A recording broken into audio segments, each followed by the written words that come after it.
Road to Plassey and Buxar. Welcome to study IQ। मेरा नाम है आदेश सिंह। दोस्तों, अभी तक हमने देखा कि कैसे English East India company India में अपने सभी यूरोपियन राइवल्स को हराकर मोनोपोली स्टैब्लिश कर लेती है। अब हम जानेंगे कि कंपनी कैसे इंडियन रूलर्स को हराकर इंडिया में एक डोमिनेंट पॉलिटिकल पावर बनकर उभरती है। एक एक करके इंग्लिश कंपनी बहुत सी इंडियन प्रोविंसेस को जीत लेती है और इसमें सबसे पहले नंबर आता है बंगाल का। बैटल ऑफ प्लासी और बक्सर को इंडियन हिस्ट्री के मेजर टर्निंग पॉइंट्स में से माना जाता है। तो आज हम इन्हीं गेम चेंजिंग बैटल्स के बारे में डिस्कस करेंगे। तो चलिए शुरू करते हैं। इंट्रोडक्शन। बंगाल उस समय के इंडिया के प्रोविंसेस में सबसे ज्यादा फर्टाइल और रिच था। आज के बांग्लादेश, बिहार और ओडिशा इसके पार्ट होते थे। यहां की इंडस्ट्रीज और कॉमर्स भी वेल डेवलप्ड थी। नाम के लिए तो ये मुगल एम्पायर का पार्ट था, लेकिन यहां के नवाब वास्तव में इंडिपेंडेंट रूलर की तरह शासन कर रहे थे। English East India Company Bengal में कई जगह अपनी फैक्ट्रीज एस्टैब्लिश करती है और कैलकाटा में 1696 से 1706 के बीच एक फोर्ट का भी कंस्ट्रक्शन कराती है। इस फोर्ट का नाम इंग्लैंड के किंग विलियम III के ऑनर में फोर्ट विलियम रखा जाता है। बंगाल में कंपनी के ट्रेडिंग इंटरेस्ट्स को सेफ और सिक्योर रखने के लिए इस फोर्ट का कंस्ट्रक्शन कराया गया था। मतलब ये डिफेंस के पर्पस के लिए बनवाया गया था। बंगाल से कंपनी का काफी प्रॉफिटेबल ट्रेड होता था, जिसमें कॉटन और silk textiles major trade item थे। 1717 में मुगल एम्परर फारूक सियार अपने फरमान के द्वारा कंपनी को बंगाल में ड्यूटी फ्री ट्रेड करने की परमिशन भी दे देते हैं। हम कह सकते हैं कि बंगाल में कंपनी के काफी स्ट्रॉन्ग ट्रेडिंग इंटरेस्ट्स थे। फिर ऐसा क्या हुआ कि कंपनी और बंगाल के नवाब के बीच 1757 में प्लासी की बैटल होती है? आइए जानते हैं। Background to battle of Plassey. Bengal में सिचुएशन तब बदलने लगती है जब 1756 में एक स्ट्रॉन्ग रूलर नवाब अलीवर्दी खान की मृत्यु हो जाती है और उनके ग्रैंडसन सिराजुद्दौला बंगाल के नवाब बनते हैं। सिराजुद्दौला के कुछ राइवल्स थे जो उनकी जगह खुद नवाब बनना चाहते थे, जैसे कि पूर्णिया की शौकत जंग और ढाका की घसीटी बेगम। इसके साथ ही कर्नाटक वॉर्स के बाद से ही नवाब इंग्लिश कंपनी के प्लान्स को लेकर डाउट में थे। ऐसी सिचुएशन में जब इंग्लिश कंपनी इनडायरेक्टली नवाब की राइवल घसीटी बेगम को सपोर्ट करती है और बंगाल के पॉलिटिकल ऑफेंडर्स को असाइलम भी देती है, तो नवाब का गुस्सा और भी बढ़ जाता है। इसके अलावा मुगल फरमान के अनुसार जो दस्तक यानी कि फ्री पासेस कंपनी को अपने ट्रेड के लिए मिलते थे, कंपनी उनका मिसयूज करना शुरू कर देती है। कंपनी के एम्प्लॉइज कंपनी के ट्रेड के साथ साथ अपने प्राइवेट ट्रेड में भी इन फ्री पासेस का यूज करते थे, जबकि मुगल फरमान में सिर्फ कंपनी के ट्रेड को ही ये राइट दिया गया था। इसके अलावा इंडियन मर्चेंट्स को भी पासेस बेच देते थे। ये एक तरह से चीटिंग थी और इससे नवाब को काफी रेवेन्यू लॉस भी उठाना पड़ रहा था। इसी बीच कंपनी फोर्ट विलियम को और भी ज्यादा फोर्टिफाई करने लगती है और फोर्ट की वॉल्स पर गन्स तैनात कर दी जाती हैं, क्योंकि अंग्रेजों को डर था कि फ्रेंच से चल रहा कॉन्फ्लिक्ट बंगाल तक एक्सटेंड कर सकता है। ये सब देखने के बाद नवाब कंपनी को वार्निंग देते हैं कि वो ऐसा करना बंद करें, लेकिन कंपनी उनकी बात नहीं सुनती। नवाब को लगता है कि कंपनी उनकी सॉवरेनिटी को चैलेंज कर रही है, इसलिए वो कंपनी के खिलाफ एक्शन लेते हैं और कैलकाटा की तरफ मार्च करते हुए फोर्ट विलियम को 20 जून 1756 को कैप्चर कर लेते हैं। फिर नवाब अपनी इस आसान जीत को सेलिब्रेट करने के लिए कैलकाटा का चार्ज माणिक चंद को देकर अपनी कैपिटल मुर्शिदाबाद लौट जाते हैं। ये नवाब की बहुत बड़ी गलती साबित होती है। वो अपने एनिमी की स्ट्रेंथ को अंडर एस्टिमेट कर लेते हैं।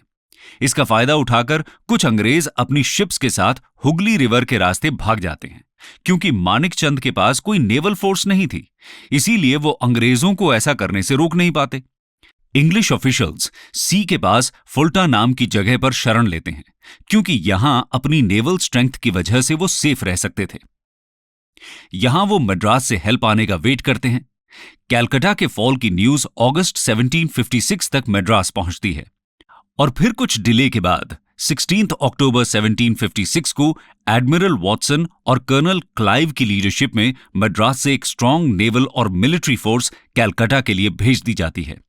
ये फोर्स दिसंबर 1756 में कैलकाटा पहुंच जाती है और इसके बाद 2 जनवरी 1757 को ही क्लाइव मानिक चंद को ब्राइब देकर कैलकटा को वापस जीत लेते हैं और फरवरी 1757 में नवाब सिराजुद्दौला क्लाइव के साथ अलीनगर की ट्रीटी साइन करते हैं।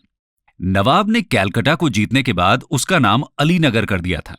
इस ट्रीटी के अनुसार नवाब अंग्रेजों को उनके पुराने ट्रेडिंग प्रिविलेजेस वापस कर देते हैं, उनको कैलकटा को फोर्टिफाई करने की परमिशन दे देते हैं और इस दौरान हुए अंग्रेजों के पूरे नुकसान की भरपाई का भी प्रॉमिस करते हैं। लेकिन इसके बाद भी अंग्रेज संतुष्ट नहीं होते और एक कंस्पिरेसी प्लान की जाती है जो जन्म देती है बैटल ऑफ प्लासी को। तो आइए जानते हैं इस कंस्पिरेसी और बैटल ऑफ प्लासी के बारे में। Battle of Plassey. अंग्रेज समझ चुके होते हैं कि सिराजुद्दौला के नवाब रहते हुए उनके ऊपर खतरा हमेशा बना रहेगा, इसलिए वो नवाब के खिलाफ चल रही एक कंस्पिरेसी से जुड़ जाते हैं। इस कंस्पिरेसी के अनुसार सिराजुद्दौला की जगह उनके ही मीर बख्शी मीर जाफर को नवाब बनाने का प्लान होता है। मीर जाफर के अलावा इसमें शामिल होते हैं मानिक चंद, जो कैलकटा के ऑफिसर इंचार्ज होते हैं, अमीचंद, जो एक रिच मर्चेंट थे, जगत सेठ, जो बंगाल के सबसे बड़े बैंकर थे, और खादिम खान, जो नवाब की आर्मी में कमांडर थे। प्लान के अकॉर्डिंग अंग्रेज नवाब के सामने ऐसी डिमांड्स रखते हैं जिन्हें नवाब कभी नहीं मान सकते थे। नवाब समझ जाते हैं कि अब अंग्रेजों के साथ वॉर के अलावा और कोई रास्ता नहीं है। दोनों साइड्स 23 जून 1757 को प्लासी के मैदान पर, जो मुर्शिदाबाद से अराउंड 30 किलोमीटर की दूरी पर था, मिलते हैं। लेकिन प्लासी का बैटल सिर्फ नाम के लिए ही बैटल था। इसमें अंग्रेजों की साइड से 50 से भी कम लोग मारे जाते हैं, जबकि नवाब लगभग अपने 500 आदमी खो देते हैं। नवाब की आर्मी का मेजर पार्ट, जो ट्रेटर्स मीर जाफर और राय दुर्लभ की कमांड में था, बैटल में कोई हिस्सा ही नहीं लेता। नवाब के सोल्जर्स का सिर्फ एक छोटा सा ग्रुप ही, जिसको मीर मदन और मोहन लाल लीड कर रहे थे, बहादुरी के साथ लड़ता है। लेकिन अंत में नवाब मैदान छोड़कर जाने पर मजबूर हो जाते हैं और मीर जाफर के पुत्र मीरान उनको मुर्शिदाबाद के रास्ते में मार देते हैं। मीर जाफर को बंगाल का नवाब बना दिया जाता है और इनाम के रूप में अंग्रेजों को 24 परगना की जमींदारी दी जाती है और साथ ही कैलकटा पर अटैक की कॉम्पेंसेशन के लिए 1,77,00,000 रुपए मीर जाफर कंपनी को देते हैं। इसके अलावा बहुत से गिफ्ट्स और ब्राइब कंपनी के ऑफिशियल्स को भी दिए जाते हैं, जैसे कि क्लाइव को अराउंड 2 मिलियन से भी ज्यादा का इनाम मिलता है। दोस्तों, ये तो थी बैटल ऑफ प्लासी की कहानी, जो अंग्रेजों के लिए बंगाल के मास्टर बनने का रास्ता खोल देती है और कैसे मीर जाफर जैसे एक बंदे की ट्रेचरी की वजह से इतिहास की दिशा ही बदल जाती है। ईस्ट इंडिया कंपनी अब कमर्शियल के साथ पॉलिटिकल एंटिटी भी बन जाती है।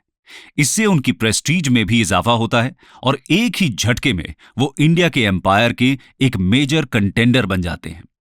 बंगाल से मिलने वाले रेवेन्यू की वजह से ही अंग्रेज एक स्ट्रांग आर्मी ऑर्गेनाइज कर पाते हैं और देश के बाकी हिस्सों को जीतने का खर्चा भी मैनेज कर पाते हैं।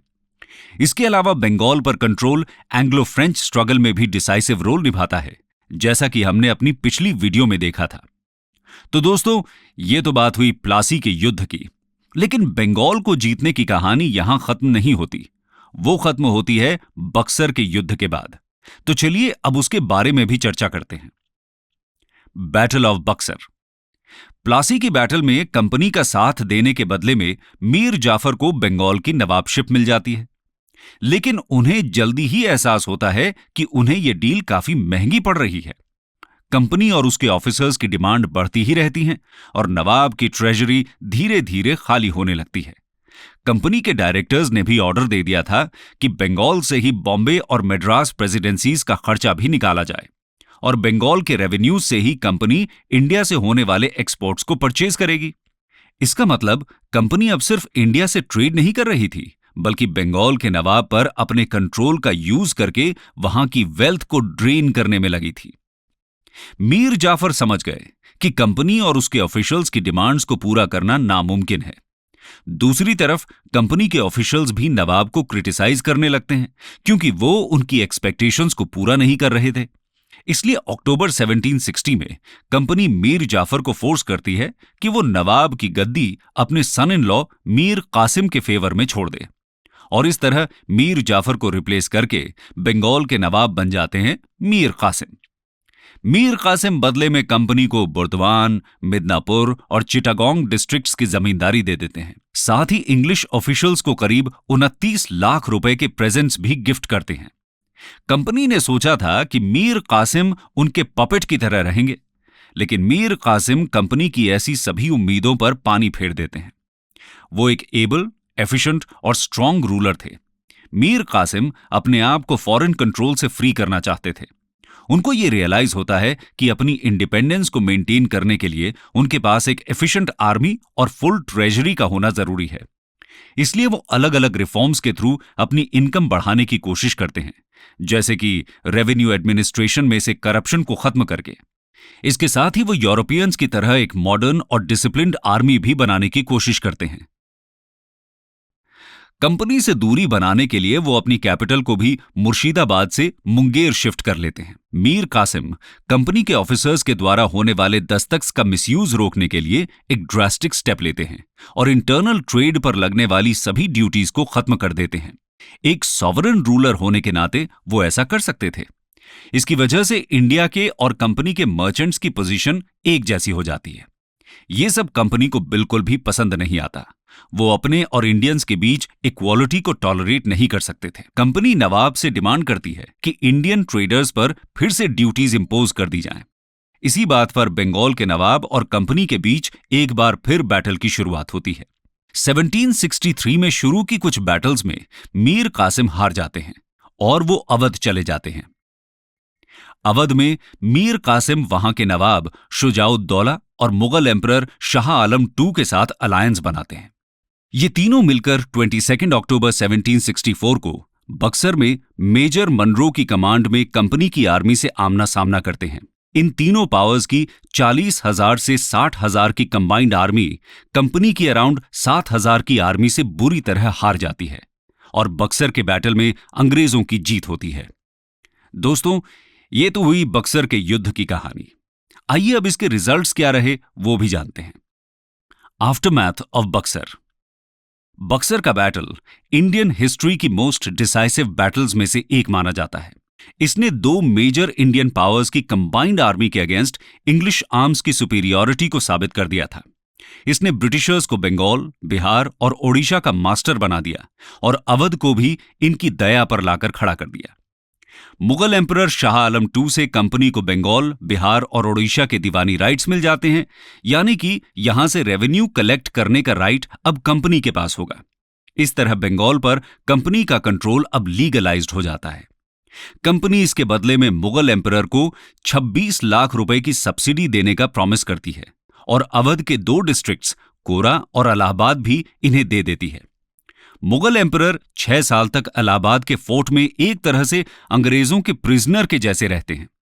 अवध के नवाब शुजाउद्दौला के साथ 16 अगस्त 1765 को इलाहाबाद की ट्रीटी साइन होती है। इसके अनुसार नवाब कंपनी को 50 लाख रुपए युद्ध के हर्जाने के रूप में देते हैं और साथ ही कोरा और इलाहाबाद के districts emperor Shah Alam II को सरेंडर कर देते हैं और दोनों के बीच एक अलायंस साइन होता है जिसमें कंपनी किसी भी आउटसाइड अटैक से नवाब को प्रोटेक्ट करने का प्रॉमिस करती है अगर नवाब कंपनी की आर्मी का खर्चा उठा ले। इस अलायंस के बाद अवध के नवाब कंपनी के डिपेंडेंट बन जाते हैं। इस तरह बक्सर के युद्ध के बाद कंपनी को न सिर्फ बंगाल का डायरेक्ट कंट्रोल मिल जाता है बल्कि अवध भी इनडायरेक्टली इनके कंट्रोल में आ जाता है। दोस्तों, ये तो बात हुई अंग्रेजों द्वारा बंगाल के कॉन्क्वेस्ट की।